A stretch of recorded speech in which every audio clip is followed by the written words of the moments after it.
আমি বছৰৰ পিছত বছৰ ধৰি হিমন্ত বিশ্ব শৰ্মাক কৈছোঁ যে আপোনালোকে ন্যূনতম মাহিলী 10,000 দৰমহা দিয়াৰ ব্যৱস্থা কৰক। কিন্তু প্ৰতিবাৰে কয় তেওঁ যে দিম দিম দিম বুলি কয়। এতিয়া তেওঁ কি কৈছে যে মধ্যাহ্ন ভোজৰ চাকৰি নাখাওঁ, কিন্তু আমি এটা NGOৰ মাজেদি পাকঘৰ বনাম আৰু এই পাকঘৰৰ মাজেদি গোটেই নলবাৰী জিলাত পুৱা ৰাতিয়ে ভাত বনাব। সেই পচা ভাতবিলাক সৰু সৰু ল'ৰা ছোৱালীক খুৱাব আৰু কিবা যদি হয় তেতিয়া ৰান্ধনীত ভাত দিয়াৰ ৰুমত তেওঁৰ দোকানক কৰিব অঞ্চলৰ মানুহে। আমি আপত্তি কৰিছোঁ যে মধ্যাহ্ন ভোজনবিলাকে ভাত বনাব, তেওঁলোকক আপুনি 10,000 টকা দিয়ক, কিন্তু তেওঁ সেই অপৰাধ কৈ কি কৰিছে? কাৰণ এইখন চৰকাৰ আমি জানো, তেওঁলোকে দিনত এটা কথা কয়, কৃষক শ্ৰমিকৰ কথা কয়, আৰু ৰাতি তেওঁলোকে ক'ত টকা পায় আত্মসাৎ কৰিব পাৰে, তাৰ লগত দৰ দাম কৰি এনেকে বস্তুবিলাক গতাই দিব পাৰে। এটা NGOৰ হাতত এই ৰান্ধনী ঘৰবিলাক দিয়াৰ কাৰণে তেওঁ ষড়যন্ত্ৰত লিপ্ত হৈছে হিমন্ত বিশ্ব শৰ্মা চৰকাৰে। এই সাধাৰণ গৰীব ঘৰৰ তেওঁ অসমৰ কথা কয়, মহিলাৰ কথা কয়, গৰীব ঘৰৰ পৰিয়ালটো চলিব নোৱাৰে, 1,000 টকা মাত্ৰ দিয়ে। সেইখিনি টকাও নাইকিয়া কৰিব বিচাৰিছে হিমন্ত বিশ্ব শৰ্মা চৰকাৰে। সেইকাৰণে আমি দাবী কৰিছোঁ যে তোমাৰ যেতিয়া পাকঘৰ বনাইছা নলবাৰী জিলাত, এই পাকঘৰ উঠাই দিয়া, নহ'লে আমি অন্য ঠাই পাকঘৰ ঘেৰাও কৰি তাত বন্ধ কৰি থম সপ্তাহৰ পিছত সপ্তাহ। নহ'লে আমি কিন্তু মৰিবলৈ সাজু আছো অসমৰ স্বাৰ্থত, অসমীয়া ৰাইজৰ স্বাৰ্থত। তুমি কেইজনমান পুঁজিপতি দালালি কৰি থাকিলে নহ'ব তুমি। গতিকে আজিৰ এই আমাৰ কাৰ্যসূচী, আমি এখন স্মাৰক পত্ৰ দিম। এই স্মাৰক পত্ৰ আমাৰ মুখ্যমন্ত্ৰীলৈকে যাব আৰু অকল নলবাৰী জিলাতে নহয়, প্ৰতিখন জিলাতে আমি এই স্মাৰক পত্ৰ দিম। আৰু ৰাইজকো আমি সহযোগিতা বিচাৰিছোঁ যে এই বিজেপি চৰকাৰ ৰাইজৰ চৰকাৰ নহয়, এইখন হৈছে জাতিদ্ৰোহী চৰকাৰ, এইখন হৈছে অসমৰ বিৰোধী চৰকাৰ।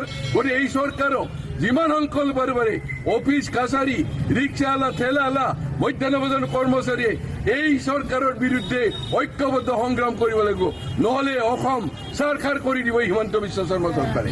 গতিকে এইখিনি হৈছে আজি মুখ্য দাবী। বিষয় স্মাৰক পত্ৰ মহোদয়, অসম চৰকাৰ মধ্যাহ্ন ভোজন আঁচনিখন ৰাজ্যখনৰ সকলো জিলাতে পৰ্যায়ক্ৰমে ৰূপান্তৰিত কৰিবলৈ অক্ষয় পাত্ৰ ফাউণ্ডেশ্যনক দায়িত্ব দিব বিচাৰিছে। সদৌ অসম মধ্যাহ্ন ভোজন কৰ্মচাৰী ইউনিয়নে চৰকাৰে এই সিদ্ধান্ত তীব্ৰ বিৰোধিতা কৰে।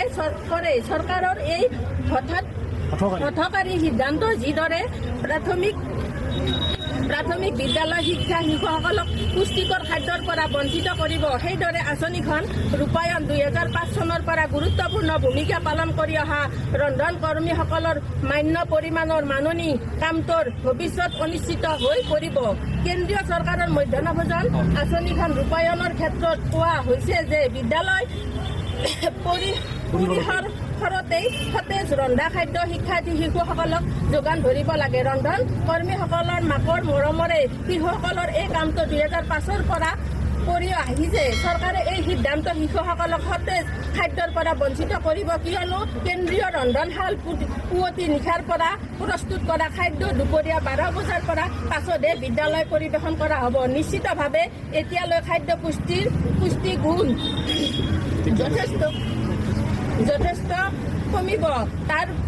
তাৰোপৰি সামান্য পৰিমাণৰ মাননি কাম কৰি অহা ৰন্ধন কৰ্মী কামৰ নিৰাপত্তা নাইকিয়া হ'ব।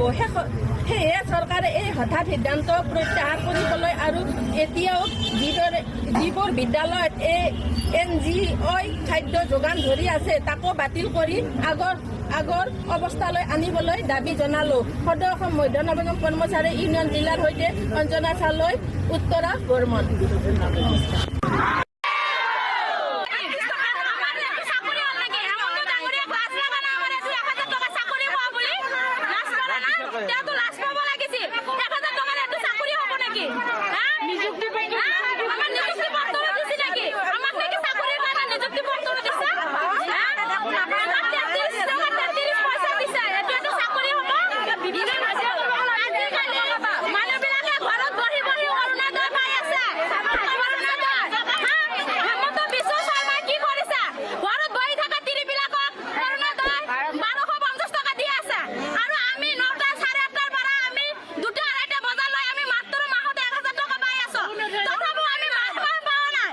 আমাক অৰুণোদয় দিয়া নাই। আমি 13টালৈকে যাব আৰু আপোনালোকৰ যিখিনি সমস্যা চৰকাৰে এইখিনি সমস্যা তেওঁলোকে চাই অনুযায়ী এটা সঠিক সিদ্ধান্ত ল'ব বুলি আমিও আশাবাদী যাতে আপোনালোকৰ ভৱিষ্যত জীৱনটো ভাল হয়। গতিকে মই বহুত বিশেষ নকওঁ, বিশেষ অসুবিধাৰ কাৰণে আমাৰ DMC ছাৰ আজি ইয়াত উপস্থিত নাই।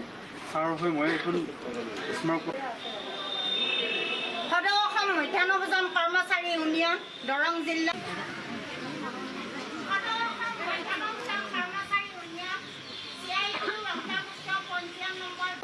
যিবোৰ বিদ্যালয়ত NGO খাদ্য যোগান ধৰি আছে তাকো আজি আমাৰ অসম চৰকাৰে আজি হেমন্ত বিশ্ব শৰ্মায়ে ভাষণ দিছে, আজি নিউজত উঠাই দিছে, মোবাইলত উঠাই দিছে। যদি আজি স্কুলৰ মধ্যাহ্ন ভোজন এৰি পেলাই সিহঁত কোনোবাই আমাৰ ৰান্ধনীবিলাকে আন্দোলন কৰিব যায়, সিহঁতো চাকৰি খাম। হেমন্ত বিশ্ব শৰ্মাই আমাক চাকৰি দিছে, আমাক এপইণ্টমেণ্ট দিছে নেকি চাকৰি কৰাৰ? আৰু যদি চাকৰি দিছে 1000 টকা মাহিলী চাকৰি হয় নেকি দৰমহা? ঘৰত বহি থাকিয়ে তিৰিবিলাকে অৰুণোদয় পাই আছে 1250 টকা আৰু আমি মাহত পাই আছো 1000 টকা। তথাপিও আমাক মাহিলী দৰমহা মাহ দিয়া নাই। আমাক কেতিয়াবা 4 মাহ 5 মাহ 7 মাহ মূৰে দি আছে 1000 টকা কৰি। আমি সেই পইচাৰে আমি কি এইটো চাকৰি হ'ব? আজি আমি 20 বছৰে দি আমি এইটো কাম মধ্যাহ্ন ভোজনৰ কাম কৰ্মচাৰী হিচাপত আমি চলাই আছো। এই কামৰ বাবে আমাক মুখ্যমন্ত্ৰীয়ে আমাৰ হেমন্ত বিশ্ব শৰ্মাই আমাক দৰমহা বৃদ্ধি কৰি দিম বুলি কৈছিল। আমাক অক্টোবৰৰ 1 তাৰিখৰ পৰা আমাক দৰমহা দিব, সেইটো ভাবি আমাক আশা দি পেলাই ইলেকশ্যন হৈ যোৱাৰ পিছত এতিয়া মুখ্যমন্ত্ৰীয়ে হেমন্ত বিশ্ব শৰ্মাই NGO গঠাই দি আছে, ৰান্ধনী ঘৰ বনাইছে, মোবাইল চববিলাক আজিকালি ঘৰত বহি বহি মোবাইল চালিয়ে গম পায়। তেনেহ'লে আমাক আশা দি পেলাই NGO কি কাৰণত আমাৰ মধ্যাহ্ন ভোজনৰ কামটো গঠাই দিব? আমি NGO কামটো গঠাই দিয়ে আমি নামানো। আমি যদি 20 বছৰে দি কষ্ট কৰি আছো, আগতে দৰমহা নাছিল, তথাপিও আমি ল'ৰা ছোৱালীক ভাত চাত বনাই খুৱাইছো। আমি নিজে আমাৰ নিজৰ ল'ৰা ছোৱালীক আমি নিজৰ ল'ৰা ছোৱালী হিচাপত আমি ভাল কৰি পৰিষ্কাৰ পৰিচালনা কৰি আমি খুৱাম। আমি NGO খাদ্য বনোৱা দিয়াটো মধ্যাহ্ন ভোজন বনাই দিয়াটো আমি নামানো। আমি নিজে কৰিম, আমি নিজে কৰিম।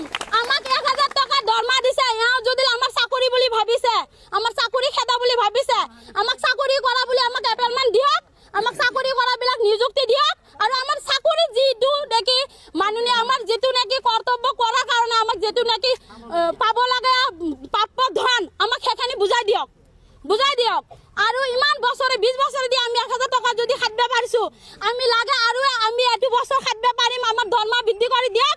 আমাক NGOক আমি খাদ্য বনাব নিদিওঁ। আমি NGOৰ খাদ্য আমি মানি নলওঁ।